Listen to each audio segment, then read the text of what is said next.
Hello and welcome to Ditching Hourly. I'm Jonathan Stark. Today I've got an audio excerpt from an answer I provided on my YouTube channel. You can check it out at thejonathanstarkshow.com and it'll redirect you to YouTube if you're into watching videos. Otherwise, you can just listen to the audio here on the podcast. Enjoy. Hey, Jonathan here. I've got a question from Daniel James who asks, say you were working a part-time job and building your business with a view to eventually going it alone full-time. 1 month, you have a small marketing budget to invest in your business, say $1,000. Would you A, use the money to attend an industry conference in another city where you'll be able to meet with several ideal buyers of your services? B, use the money on paid digital marketing campaigns such as LinkedIn or Facebook ads, Google AdWords, etc. C, use the money to buy a camera and microphone and start a podcast or YouTube channel. D, something else. Definitely C, no doubt about it. I would say definitely start an email list, but that wouldn't cost you $1,000.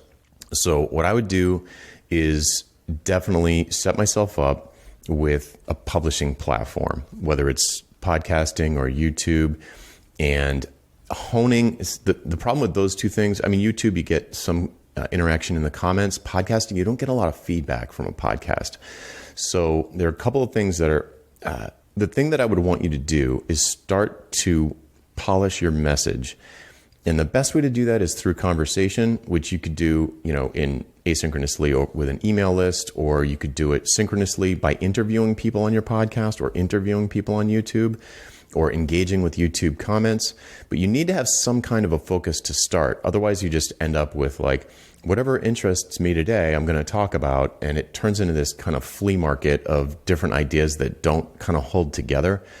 So before I spent that $1,000, I'd want to have a pretty good idea of what it was that was my big idea or my mission or my unique worldview or my purpose. Like, why am I doing this at all? Who do I want to help with this?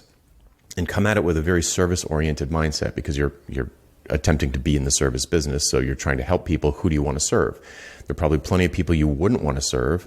And there's probably some people who you'd especially like to serve. So who are they? Who are the people you'd especially like to help?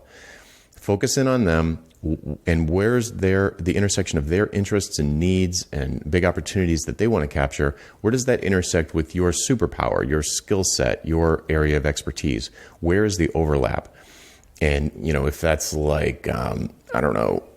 React Native for soccer moms or something like that, something that's focused, or, there's some kind of gravitational pull at the center of your solar system. You want to have a sun in the center of your content solar system. So where the sun is your core thing. With me, it's ditching hourly, stop trading time for money. That's the central theme. And all of the different subjects that I talk about, whether it's writing proposals or how to land a speaking gig or how to run a podcast or all these different things, pricing, anything, those are all, I see them as individual planets that are all circling around this center of gravity, which is stop trading time for money.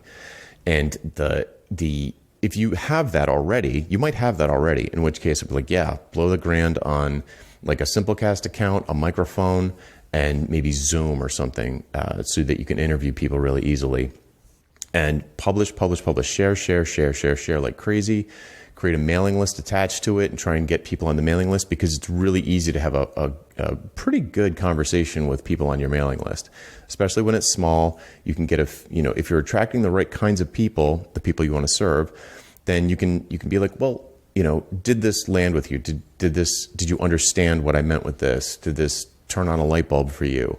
And if it didn't, go back and forth in an email thread until the light bulb goes on for them. And then, okay, now I've got a new podcast episode or a new video for my channel or a new email for my list, because now I'm coming at this same topic from a slightly different, more nuanced direction based on empathy with this person who didn't understand but then did understand. So 100%. That's what I would do. I would start sharing my expertise as far and wide as I possibly could. Well, I would be publishing it publicly somewhere with the intention of a minimum viable audience.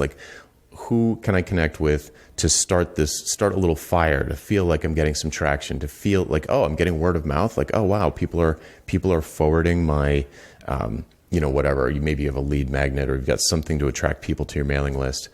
But yeah, I would definitely do that. No question. It'd be so easy. I mean, the other two options that you gave are okay, but you're still going to end up having to do C.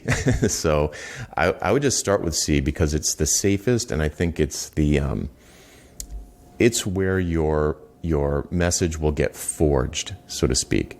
So you'll learn how to, like, you have these ideas and you have this knowledge and you have this expertise, but that doesn't mean you know how to communicate it to someone else. You might communicate it in a way that they just don't get it. So you need to learn how to communicate with an audience in a way that they're going to say, aha, like that they have an aha moment because you've connected the dots for them. So yeah, no question. I would definitely go with C with the addition of an email list. Cool. I hope that helped. I'm Jonathan Stark. And if you have a question for me, you can hashtag Ask Jonathan on YouTube, LinkedIn, or Twitter, and we'll find it and add it to the queue. Bye. Would you like to learn how to get paid what you're worth? How about selling your expertise and not your labor? We work through all of this together in the pricing seminar. Pre-registration starts soon, and you can sign up to be among the first to know when early bird pricing is announced at thepricingseminar.com. That URL again is thepricingseminar.com. Hope to see you there.